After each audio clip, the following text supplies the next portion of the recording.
Welcome back to my channel. If you're new here, my name is Felicity, and today I'm back with your favorite model, Farron, and I had to get her together for a little Valentine's Day photo shoot. Now, the plan was to give y'all something new, something different, but her lashes were a little longer than I expected, so I couldn't really do what I wanted to do. Valentine's Day is coming up, so I wanted to give y'all something cute, simple, classic, red lip. This is perfect for a date night or a little photo shoot. As always, starting off, I'm cleansing the face with micellar water.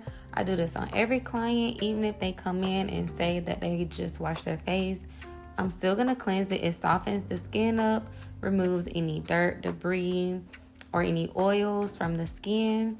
And then I'm going in with my Tula 24/7 moisturizer, and I'm just going to use a brush just to get this into the skin. But you can use your fingers if you want to. It's whatever you prefer. She has really dry skin, so I'm going to add the Glow Recipe Watermelon Dew Drops, and I'm going to use my fingers to distribute this around the face. When applying your skincare products, you're really supposed to go from thin to thick. But in this case, with the dew drops, you can actually put it before or after your moisturizer. Now I'm just going to take some translucent powder over the eyebrows, and this helps dry out any oils or any skincare products that may have gotten into the brows. Taking the Morphe brow pencil in the shade Java, and I'm just going to start by outlining the top and bottom of the brows, and then I'm going to fill in as necessary. And you want to brush the brows in the direction that the hair grows. Once that's to your liking, go ahead and add your hair light strokes in the beginning of the brow, going upward. Now with this part, you really can wait until the end unless you just want to go ahead and see how your brow is coming together. But in the end, the brows is the very last thing that I touch up, because the front of the brow usually will disappear a little bit while I'm doing the rest of the face. Anytime that I'm doing brows, I like to step back behind my clients and look in the mirror. They have a mirror sitting in front of them, so I like to look through the mirror to see if they are too dark or if it's any spots that I need to fill. Try not to go too dark on your brows, because once you add that concealer, it's gonna sharpen up the brows even more, making them appear darker.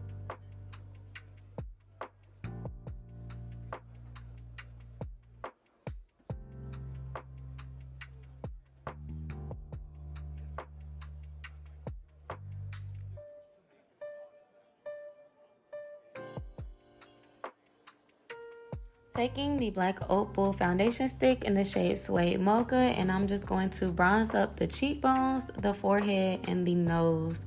And also I did a little bit on her jawline. A lot of these are the same products that I used in the first video with her. I tried to use some different stuff since I wasn't giving out that much of a different look, but I just could not think fast on my feet. You want to make sure there's no harsh lines with your cream bronzer, and for the cheekbone area, I just try to make sure I don't go below the tragus. It will give her face a more lifted effect.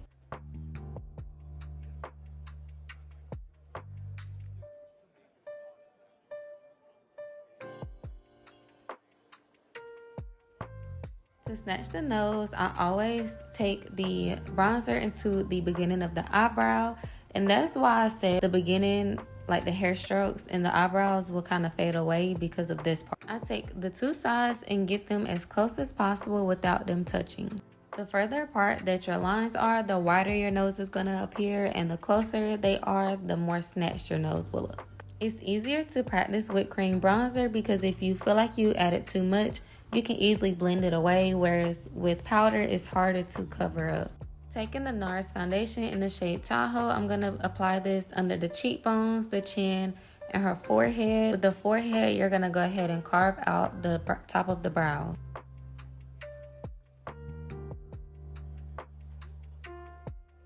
When carving out the brows, it's best to use a brush that does the work for you. In this case, this brush is actually a paintbrush. Taking a Real Techniques brush, and I'm just going to blend all of that foundation out and go over the jawline where the contour was placed. If you feel like your contour or bronzer shade was too dark, this is the perfect time to go ahead and blend it out with some of that foundation. But you'll see, I like to go back and forth between reapplying some cream products and blending them out. Using a brush versus a sponge will give you a more flawless effect. Versus a sponge, it'll soak up a lot of your product, and sponges are also very unsanitary if you're using them on clients. Using them on yourself also can cause a lot of breakouts because you can't really clean a sponge like you can a brush. When using brushes, you want to make sure you pat it in place instead of dragging the brush so you don't see any brush strokes. I started forgetting to show y'all what I was using, but I'm taking a Too Faced concealer in the shade Honey, and I'm going to use this darker shade first to conceal. I like to make a gradient effect because this makes the shades blend more seamless into each other instead of going from straight light to dark. So I start with a darker concealer around the perimeters. Then I'll take a lighter shade to brighten. This shade is the Tarte concealer in the shade Light Medium. I'm also going to take it on the brow bone and the darker one in the front of the brow. Taking the light shade, I'm going to go ahead and conceal the forehead and down the bridge of the nose. And this is the time to go ahead and carve out the front of the brow at the top. When carving out the brows, you want to be careful and take your time. That way you don't get any concealer into the brow hairs. If you end up making that mistake, do not try and go ahead and go back over it with the brow pencil. Let it go ahead and dry down, and then at the end of the whole face, then you'll go ahead and fix the brows. It's so important to have a brush that's very flat and rounded out because it just does the work for you. As you can see, I like to hold my brush very light because it helps the brush glide in the direction that you want it to go.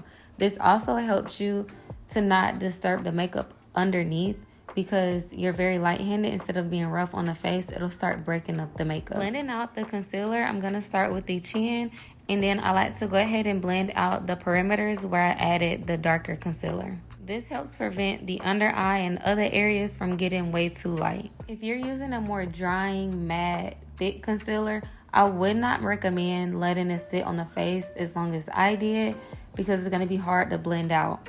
Now, in my case, I'm using more of creamy concealers. Tarte is a little bit on the thicker side, but Too Faced is very creamy. You can let that sit. Letting it sit will let it become a little more full coverage, and this also helps to blend out where you actually placed it. Instead of it being so creamy and liquidy, it'll go all over the place.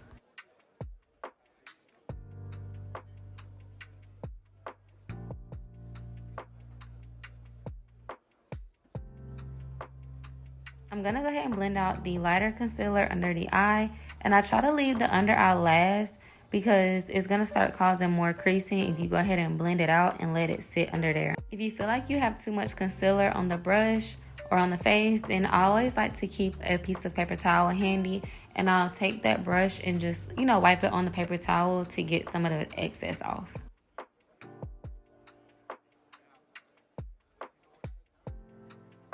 While blending out the under eye, I like to go ahead and blend into the nose contour. That way it's not so harsh going all the way down the length of the nose.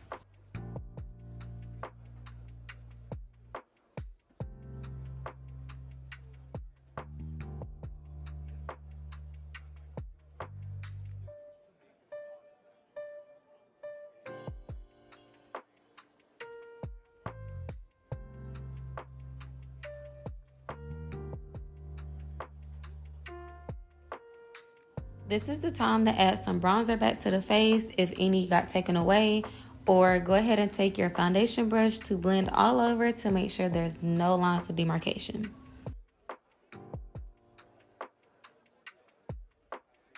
I'm going to blend out any creasing under the eyes before I set with translucent powder. The translucent powder that I'm going to use is the Mercier in Honey. You want the powder on the powder puff to be even, so you'll make sure you take the powder puff and tap it on the back of your hand and make sure it's an even coat. You don't want those clumps to get stuck inside of the concealer because they can be hard to blend out. You want to make sure that you set everywhere that you added concealer, but in the end result, everything is going to be set. You don't want any wet spots on the face unless you're going for that dewy look, but that dewy look will not last you throughout the day.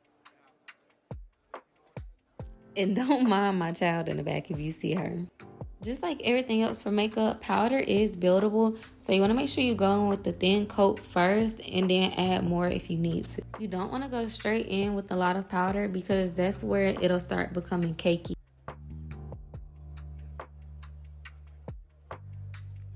For the forehead, I try to use what's left over if there's any, or take the rest from the back of my hand. I don't really like to use a lot on the forehead.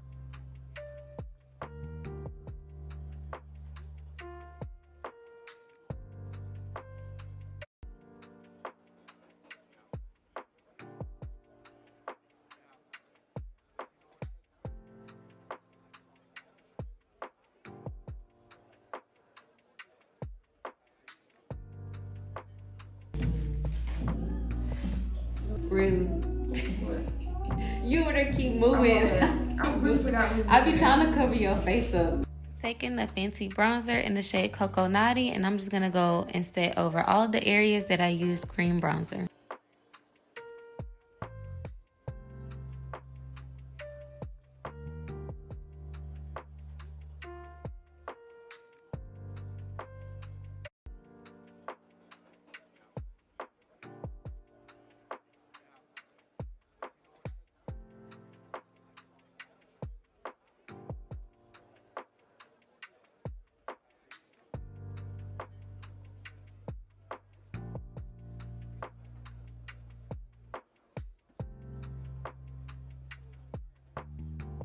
I'm gonna take a little bit of that bronzer shade just underneath the brow bone.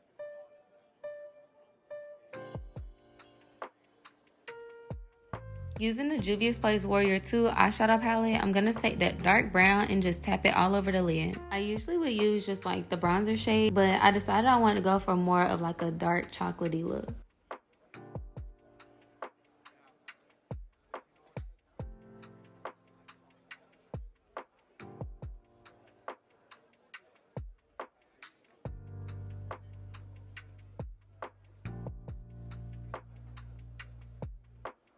Taking that same shade, I'm just going to use a small brush and go up under the eyes to tie the whole look together. With this, you want to be careful not to do too much. That way you don't end up having like raccoon looking eyes. If they are prone to watery eyes, try not to take too long on this part. You also want to make sure it's blended and not too harsh of like a line under there.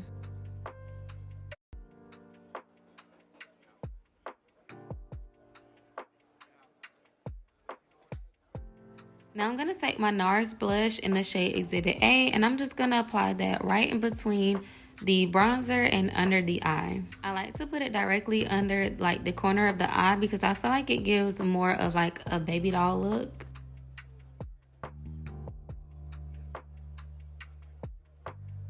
And this is the attitude I need when you get that blush on.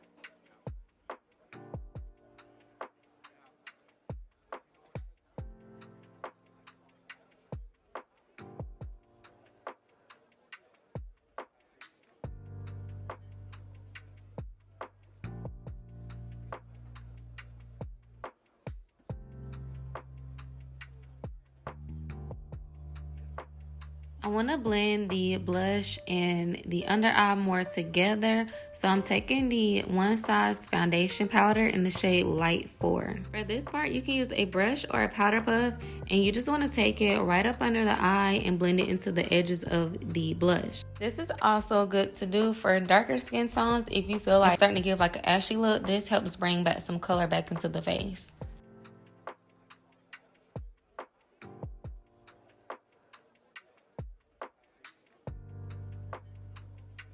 I'm taking the same translucent shade and I'm just going to reverse contour along the jawline, but I don't let it sit like you're baking.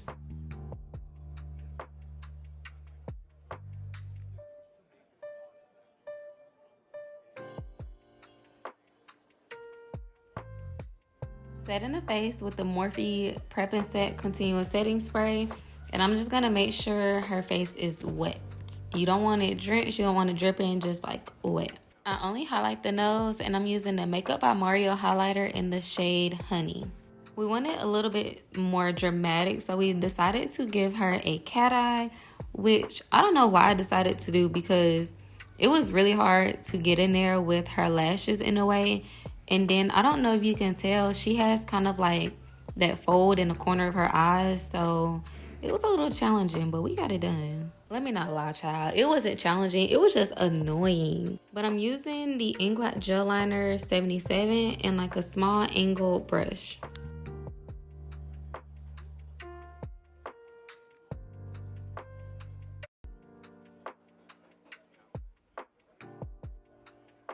Now I get into the red lip, baby. And she never had a red lip, so she was definitely a little nervous. But I'm going to line her lips with a dark brown liner. I don't really use expensive liners, so I'm pretty sure this one was just like a hair store liner. I usually use Ruby Kisses or LA Girl for my dark brown, and for my lighter browns, I use the ColourPop in the shade BFF 3. So I'm just gonna line her lips, and then I'm gonna blend it out a little bit going into the center of her lip.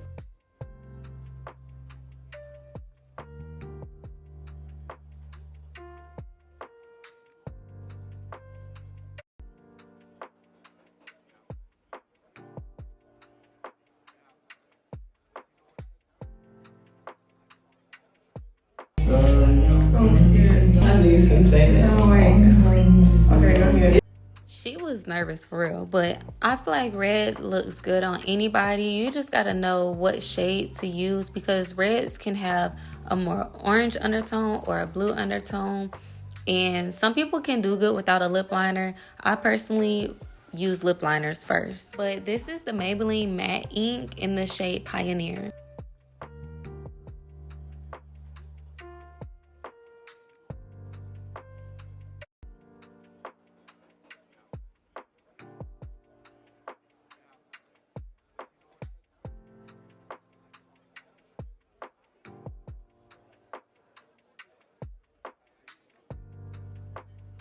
Now I'm just taking that lip liner again and going over the edges. And my phone ended up dying, but I did take a little bit of translucent powder and just tapped it right over her lips to go ahead and dry it down, make sure it's even more matte. And yes, of course, she ended up loving it. It's cute though. I can't even go. This is how the final look turned out. If you guys enjoyed it and it was helpful, please like, comment, and don't forget to subscribe. And let me know in the comments what you guys would like to see next. Bye!